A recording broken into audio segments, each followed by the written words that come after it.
Good morning. I hope you're doing well. Today, our topic is how to eat better without spending more money.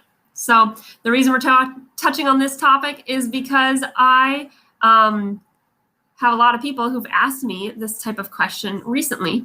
And so I thought, hey, I'd address it in my daily live videos.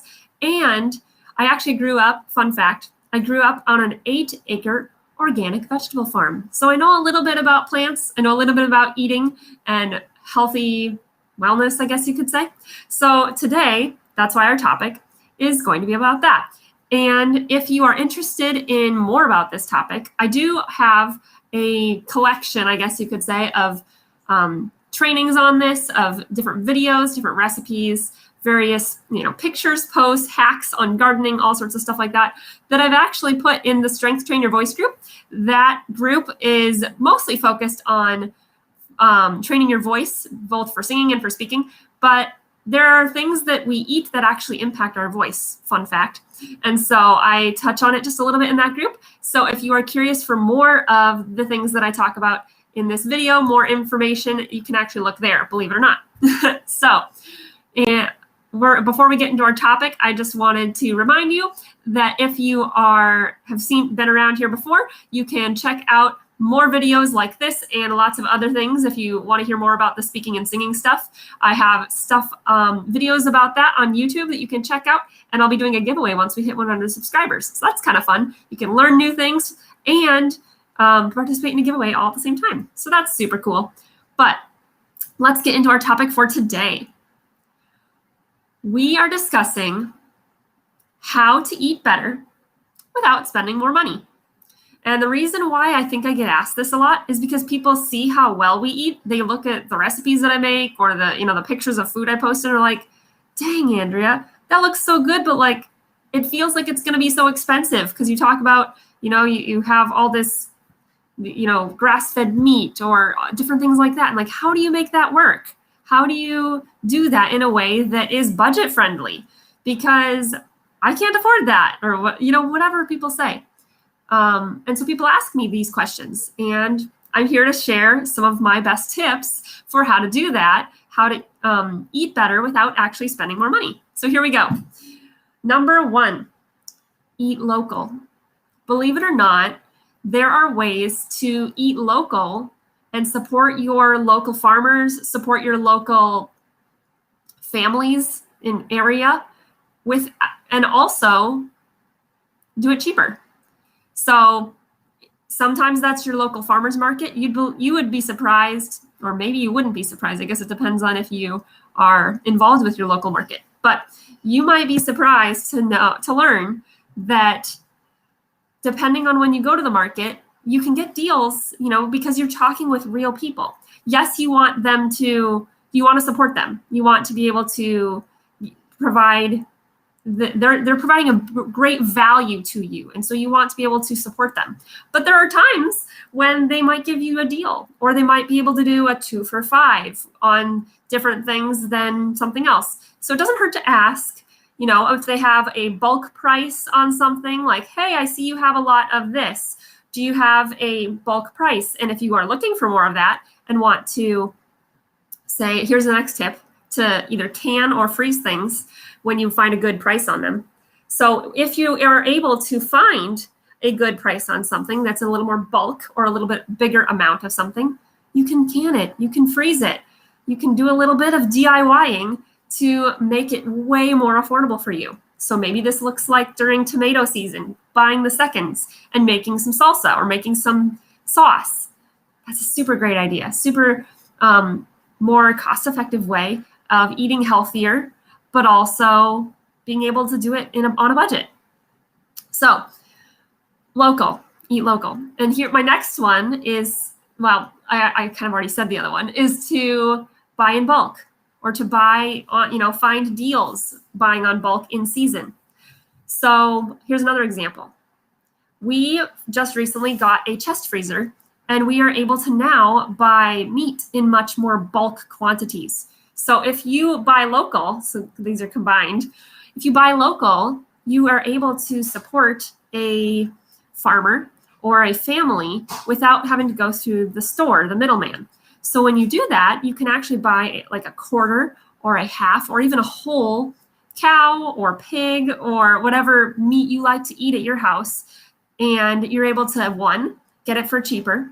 Two, you can actually know where the animal has been raised. So you can actually, a lot of times, go visit the farm if you are really interested. The farmers are happy to go and share with you about their process, share with you what their animals eat, so you know where your food's coming from. You know what's going into that, and you know that the animals are well cared for too. So this can hit a lot of areas, but you can find a really good price sometimes.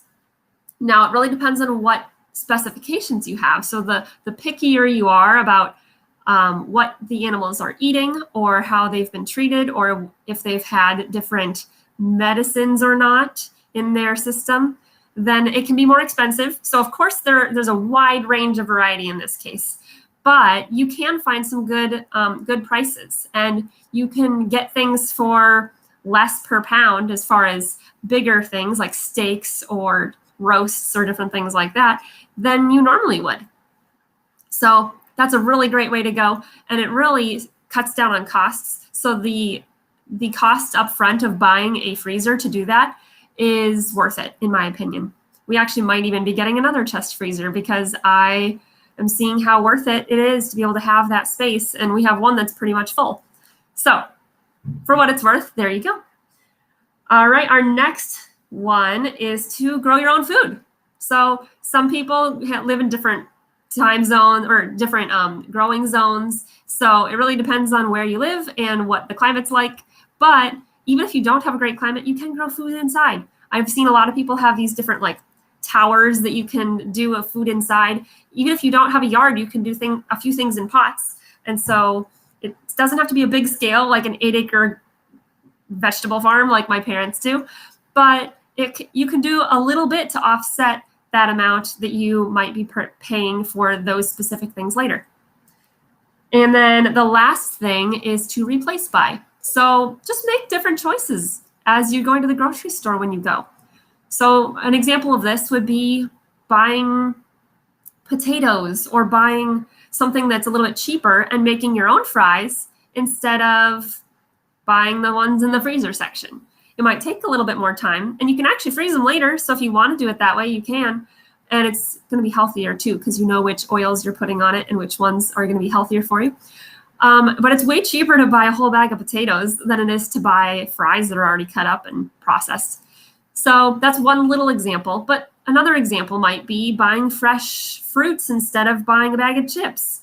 It might seem like the bag of chips is a better price because it's, it costs less upfront. But in terms of how much you're fueling your body and how much it weighs, you're getting a lot more for your money. I guess you could phrase it that way. You're getting a lot more for your money by buying the fresh food. And when things are in season, like right now, is the best time to buy things because then you can freeze them too, like I said before. So, for example, instead of buying frozen fruit, we usually will look for things in season, try and find a bulk purchase price on it while it's in season, and then do a little bit of processing ourselves to freeze it ourselves. So whether that's strawberries or raspberries or blueberries, it's totally doable to be able to find things like that. Freeze, even if you have just a normal freezer that's only goes along with your fridge, you can do at least small amounts of this, and it might not go for your whole winter or whatever, but a little bit goes a long way in being able to save money here and there. So replace buying looks like I buy this instead of buy this. Maybe that looks like buying something fresh that is kind of a treat for you, like a new type of fruit that you've never tried before, or a big watermelon if you really like watermelon, instead of going to Starbucks one day a week. So instead of spending one $5 coffee, you're buying a $5 or $6 watermelon instead. So it's just these small changes, small replace buying that doesn't really ultimately impact the budget because you're maybe only doing it once. You're maybe only giving up one coffee instead of giving up more than that. but you're shifting that amount of money in your budget from one category to another in a way that helps you eat better, but actually doesn't spend more money and nets you the same amount. So hopefully that these were helpful tips for you. I would love to hear which ones you already do. If that's something that you already do, that's awesome. And I would also love to hear which ones that you haven't done before, but you want to try. And if you need a little help in your area, as far as finding access to local things, here's one tip from me as far as Minnesota goes. There is a group on Facebook, and it's also, I think, a website called Farm Direct Minnesota. So that's where I find a lot of my local bulk purchases, like a quarter of beef, or half a pork, or something like that. If you're looking for bulk meat, and you can find bulk vegetables and bulk other things too, bulk honey, all sorts of great things. So if you want to find those for other states, I'm sure you can at least Google Farm Direct and then your state, or whatever that looks like, something along those lines, so that you're able to go directly to the farmer and buy from them instead of going through the middleman of the grocery store. Because a lot of them could be suppliers of grocery stores, but now instead are choosing to supply families directly because they cut down on their costs, and they make more money and you save more money. So it's a win-win-win-win-win all around, and I'm all for those. So hope this was helpful for you. Again, let me know in the comments what you think and what you have learned and how you've grown from this. So I will see you later.